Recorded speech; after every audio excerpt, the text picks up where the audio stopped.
Pendant le Moyen-Âge, l'hiver était une saison particulièrement rude, froide et sombre, avec peu d'heures de lumière du jour et aucun besoin de travailler dans les champs. Il n'y avait donc pas de meilleur moment pour prendre 12 jours de congé, du soir de Noël jusqu'à l'Épiphanie le 6 janvier, et faire la fête.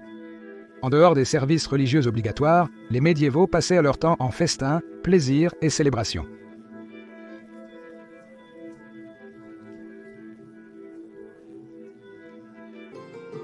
Les matchs de football de Noël sont toujours une tradition aujourd'hui en Angleterre, mais leurs origines remontent au 8e siècle.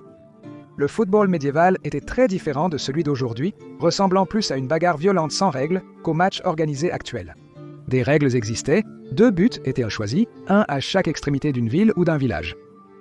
Il pourrait s'agir du porche d'une église, d'une fenêtre ou d'un toit d'une maison servant de limite à chaque extrémité du terrain, parfois distant de plusieurs kilomètres. Les règles prenaient fin là, car le but était simplement de faire entrer le ballon, une vessie de porc gonflée, dans le but par n'importe quel moyen. Vous pourriez penser qu'un peu de football festif est inoffensif, mais pendant les coups de salade de pied, les morsures, les coups de tête, les trébuchements, les portages, les tirages de cheveux et les coups de poing, beaucoup ont été gravement blessés et certains sont morts. Le jeu pouvait durer des jours et impliquait tout le monde dans la ville, même les femmes et les jeunes filles, qui cachaient souvent le ballon dans leur jupe pour se donner un avantage. Le football avait également lieu lors d'autres fêtes religieuses comme la Pentecôte et Pâques. Mais c'est la violence agressive impliquée dans le sport qui est devenue un tel problème. En 1314, le maire de Londres a interdit de jouer près de la ville. 15 ans plus tard, Édouard III l'a interdit dans tout le royaume, préférant que les hommes consacrent leur énergie à des loisirs plus sains, comme le tir à l'arc. Malheureusement, lors d'un match qui a eu lieu au XIIIe siècle, un jeune homme du Northumberland est mort parce qu'il, je cite, a couru dans le poignard d'un joueur adverse. Et il n'était pas la seule personne à être tuée lors d'un match de football médiéval. En 1440, les Français étaient menacés d'excommunication s'ils insistaient pour jouer au dangereux et pernicieux jeu du football de foule parce qu'il était utilisé pour régler des rancunes et des inimitiés sous le voile d'un amusement récréatif.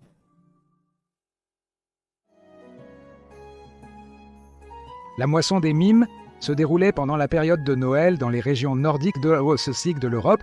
Dès le XIIIe siècle, la fille du roi anglais Édouard Ier a eu son jour de mariage pendant la période de Noël et elle avait des mimes et des ménestrels en présence.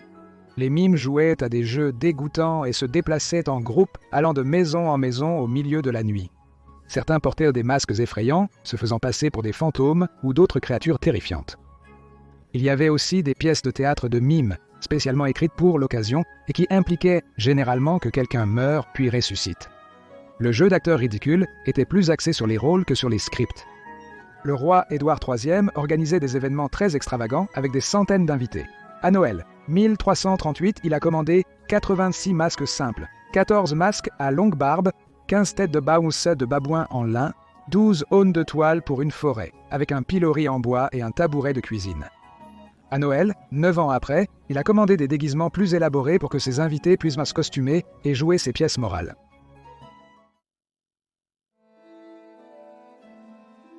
Chants de Noël. Cela remonte au XIIIe siècle, lorsque les chants de Noël étaient tous liés à la danse en rond. Plutôt qu'un groupe de personnes se tenant ensemble pour chanter, les premiers chants de Noël impliquaient que tout le monde se tienne la main ou se lie les bras ensemble en un grand cercle, avec une seule personne debout au centre et chantant. Le leader qui se tenait au milieu chantait les couplets de la chanson, tandis que les autres tournoyaient en sautillant de gauche à droite et se joignaient au refrain s'ils pouvaient reprendre leur souffle. Contrairement aux hymnes religieux solennels d'aujourd'hui, la plupart des chants de Noël médiévaux étaient assez vulgaires avec des mélodies souvent improvisées. Le chant de Noël avait lieu à l'intérieur du manoir du Seigneur, de la taverne ou à l'extérieur dans le village, mais pas à l'église. Au Moyen Âge, les cimetières servaient souvent de lieu de rencontre et de socialisation, accueillant même des chants de Noël aux grandes dames des prêtres. Selon l'historien William de Malmesbury du XIIe siècle lors d'une nuit de Noël, une douzaine de chanteurs ont dansé autour de l'église et convaincu la fille du prêtre de les rejoindre. Son père a averti les danseurs d'arrêter et a menacé que s'ils ne le faisaient pas, il s'assurerait qu'ils continueraient à danser sans s'arrêter pendant une année entière.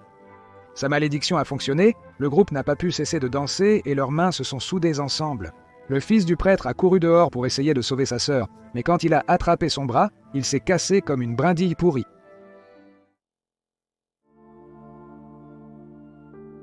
dîner de Noël.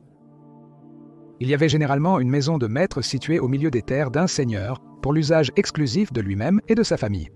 C'est là que les locataires venaient payer leur loyer et amendes, mais c'était aussi un lieu pour se réunir dans la grande salle pour un repas communautaire pendant Noël et d'autres jours de fêtes spéciaux. La grande salle pourrait accueillir des centaines d'invités dans un grand château ou seulement une vingtaine de personnes dans une modeste maison de maître. C'était un espace communautaire à Noël où tous, riches et pauvres, pouvaient se rassembler pour manger, danser et célébrer. Tout le monde était censé se réunir à Noël et ouvrir leur maison, qu'il soit roi, seigneur ou un simple paysan. Même la tête de sanglier, ce centre de table de dîner de Noël médiéval chic, avait son propre chant de Noël. Comme pour toutes les fêtes, la nourriture était essentielle aux festivités. Ces loyers payés au seigneur pouvaient aussi inclure l'apport d'une paire de poulets ou d'un cochon pour le repas de Noël. Ainsi, à Noël, le seigneur du manoir exprimait sa gratitude envers ses serfs en leur rendant leur propre nourriture en remerciement. Toute la meilleure nourriture allait toujours être servie à la cour royale. En 1213, le roi Jean d'Angleterre a organisé un festin de Noël avec d'énormes quantités de nourriture.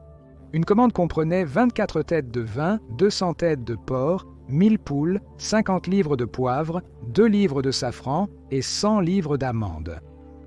Tout cela, ainsi que 500 livres de cire, d'autres épices, des serviettes et du linge, et 10 000 anguilles salées commandées au shérif de Canterbury.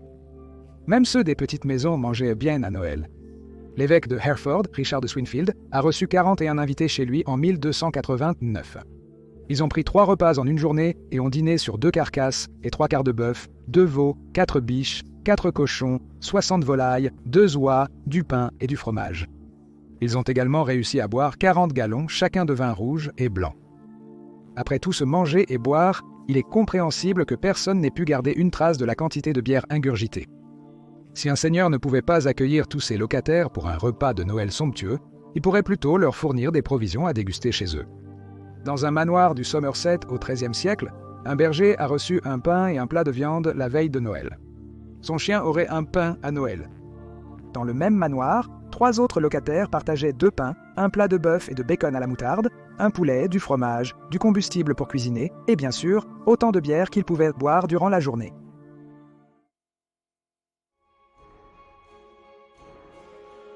Troll islandais. Pour les résidents de l'Islande, décembre signifie seulement quelques heures de lumière du jour, généralement autour de 4-5.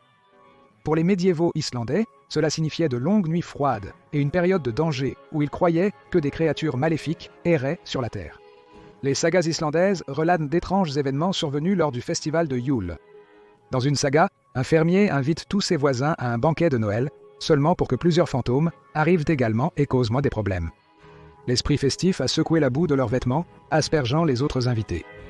Ceux qui ont tenté de les stopper sont tombés malades et en sont morts. Dans la saga de Grottir, le berger Thorgord est sorti avec ses moutons lors d'une tempête de neige la veille de Yule et a rencontré des problèmes avec les trolls. Thorgord revenait d'habitude à la nuit tombée, mais cette fois, il n'est pas revenu. Tout le monde est allé à l'église mais n'a pas voulu chercher le berger parce qu'ils avaient peur du pouvoir des trolls dans la nuit. Le jour de Yule, ils sont allés chercher Thorgott et ont trouvé le berger, son cou brisé et chaque os de son corps arraché de sa place. Au Moyen-Âge tardif, les histoires islandaises sur les peuples cachés étaient assez courantes et les elfes et les trolls ont été associés à Noël.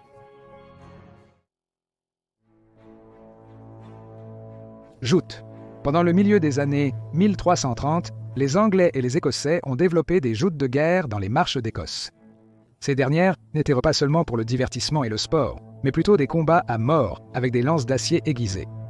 Lors d'une joute qui a eu lieu à Berwick pour célébrer Noël, Henri comte de Derby a mené 20 chevaliers anglais dans une série de joutes contre un nombre égal de chevaliers écossais. Beaucoup d'hommes ont été blessés et ils ont eu de la chance que seulement 3 d'entre eux soient morts. Mais cela était probablement dû au fait que certains d'entre eux trichaient en portant une armure sous leurs vêtements. Pour une raison inexplicable, probablement à cause de la bière, les deux côtés avaient convenu de ne pas porter de vêtements de protection avant le début de la joute.